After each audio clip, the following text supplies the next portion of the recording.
चले गए नहीं। नमस्कार दोस्तों, एक बार फिर से स्वागत है वायरल खबर में। दोस्तों, कई बार जो कुछ पंक्तियां हैं वो सुनने में बहुत अच्छी लगती हैं कि बेटी बचाओ बेटी पढ़ाओ, महिला सशक्तिकरण। लेकिन वास्तव में मेरे देश में, मेरे उत्तर प्रदेश में क्या हो रहा है? आज महिलाएं जो है वो रोड पर बैठी हुई हैं। क्या यही है भाजपा सरकार का बेटी बचाओ बेटी पढ़ाओ? क्या यही है महिला सशक्तिकरण? हमारे साथ में इस समय कुछ आंगनबाड़ी की महिलाएं बैठी हुई हैं, इनसे बात करते हैं। और ये लोग पिछले 21 दिनों से यहाँ पर बैठी हुई हैं, धरना कर रही हैं, लेकिन प्रशासन कहीं ना कहीं के मुद्दों पर खामोश दिख रहा है। आइए इनसे बात करते हैं। मैम, ये बताइए कि पिछले 21 दिनों से आप लोग यहाँ पे बैठी हुई हैं, धरना कर रही हैं, क्या ऐसी वजह है कि प्रशासन अभी तक आप लोग की बात नहीं सुन पा रहा है? अभी आपने कहा कि बेटी बचाओ बेटी पढ़ाओ। जो ये भाजपा गवर्नमेंट की ये नारे हैं, तो ये सच में केवल नारा है, वो भी अधूरा है। उसमें आपके माध्यम से उनको बताना चाहेंगे कि वो और जोड़ लें, बेटी बचाओ बेटी पढ़ाओ, बेटी आगे बढ़ाओ, और जब वो अपना अधिकार मांगे तो लाठियां बरसाओ। ये उनका नारा होना चाहिए, क्योंकि विगत 5 सालों में जो इन्होंने किया ये उसी का परिणाम है कि हम सब लोगों को अपने टूटे फूटे घरों से निकल करके आज इस पेड़ के नीचे जमीन पर, रोड पे, सड़क पे आना पड़ा। क्योंकि पिछले जो भी आंगनबाड़ी कार्यकर्तियों के लिए, इस विभाग के लिए जो भी उन्होंने अपने वादे किए थे, वो सारे वादे झूठे निकले। और बार बार ये झूठ बोल करके अपनी बात को बस ये मीडिया के सामने कहना चाहते हैं कि हमने ये किया वो किया, लेकिन ऐसा कहीं कुछ नहीं है। धरातल पे हम हैं, और हम सिर्फ अपनी ही योजनाओं की नहीं, और सारी योजनाओं को जो भी सरकार के द्वारा दी जाती है और आम जनमानस में पहुंचाना होता है, उन सारी योजनाओं का सर्वे हमसे करवाया जाता है। हमसे पूछिए कि कौन से कोई भी योजना इनकी कहीं धरातल पर नहीं पहुंची।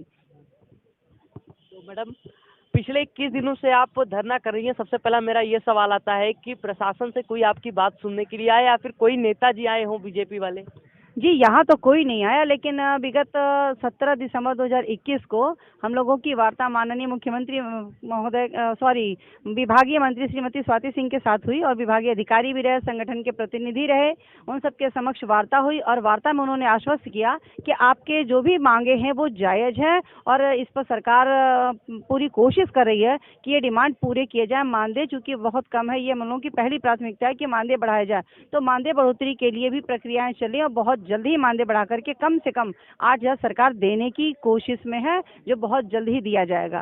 तो हम लोग उस पर हम लोगों ने 1 हफ्ते तक इंतजार किया, और इंतजार के बाद अब हम लोग पुनः 27 तारीख से क्रमिक अनशन पर बैठे, और जरूरत पड़ी तो आमरण अनशन और भारी प्रदर्शन के साथ हम लोग विधानसभा भी कूच करने का कार्यक्रम कर सकते हैं। दोस्तों, उत्तर प्रदेश सरकार के पास में, उत्तर प्रदेश के मंत्रियों के पास में यदि कोई अपनी शिकायत लेके जाता है तो एक ही जवाब होता है कि हम प्रयास कर रहे हैं, आपका कार्य होगा। लेकिन कहीं ना कहीं जो उत्तर प्रदेश की सरकार है, जो उत्तर प्रदेश में बैठे हुए मंत्री हैं, वे इन लोगों को भूल जाते हैं कि ये वही जनता है जो आपको चुन करके आपको मंत्री बनाया है। इन्हीं लोगों ने आपको चुनकर विधायक बनाया है, और आज मुख्यमंत्री जी, इन्हीं लोगों ने आपको चुन करके उस कुर्सी पर पहुंचाया है। और जिस कुर्सी पर बैठने के बाद शायद आप इनका दर्द भूल चुके हैं। आप भूल चुके हैं कि जिन आम आदमियों ने आपको चुना है और 2017 में आपको भारी बहुमत से उत्तर प्रदेश की सत्ता दी है, आप भूल चुके हैं उन लोगों को। हमारे साथ में और कुछ आंगनबाड़ी महिलाएं हैं, ये बात करते हैं। क्या बोल रही थी मैडम जी? अच्छा अच्छा, क्या क्या बोलना चाहेंगी मैडम? क्योंकि इतने अच्छी अपने आप को सरकार बताती है, महिलाओं के हित वाली सरकार बताती है, और महिलाओं के लिए इतना काम भी किए हैं। एक गैस सिलेंडर दे डाला, टॉयलेट दे डाला, तो बड़ा प्रचार कर रहे हैं। खिलाफ है। हाँ। अच्छा, 2022 में दोस्तों एक बात बता दे रहा हूँ कि 2022 में अब जैसे जैसे चुनाव आ रहे हैं तो उत्तर प्रदेश की जनता ने भी ये चुन लिया है कि अब वोट जो होंगे, ये बताइए मैडम, सीधा सवाल, कि वोट जो है ब्रांड चेहरों पे होंगे, काम पे होंगे वोट? काम पे भी नहीं होगा, दाम पे होगा। काम पे होगा। इतना मेहनत करते हैं, उसका वो दाम दे दें तो हम जाने कि हाँ ये सच्चे मुख्यमंत्री थे और रहेंगे। 5 साल जो हम लोग के साथ अन्याय किए वो हम भूल जाएंगे। क्योंकि जाड़े में अगर महिलाएं घर छोड़ के बाहर निकली हैं और महिलाओं का सम्मान नहीं करेंगे तो इनका अपमान कैसे होगा, ये वो भी समझ सकते हैं। अब इनका अपमान होना तय है। ये देंगे तो सम्मान पाएंगे। अच्छा मैडम, ये बताइए कि आपने कहा कि लाठी बरसाई गई आप लोगों के ऊपर, तो ऐसा क्या? लाठी बरसाई नहीं गई, मतलब जो भी अपनी डिमांड करता है इनके गवर्नमेंट में उसको वही मिली आज तक, और तो कुछ मिला नहीं। तो वही है कि बेटी बचाओ बेटी पढ़ाओ, जब ये अपना अधिकार मांगे तो इनको लाठी बरसाओ। तो ये सरकार का नारा जो है, ये मतलब जो एक पंक्ति छूट पक्ष से कोई आया आप लोगों की बातें सुनने के लिए? नहीं, हम लोग पक्ष विपक्ष की यहाँ पर काम नहीं करते, हमें जरूरत ही नहीं है।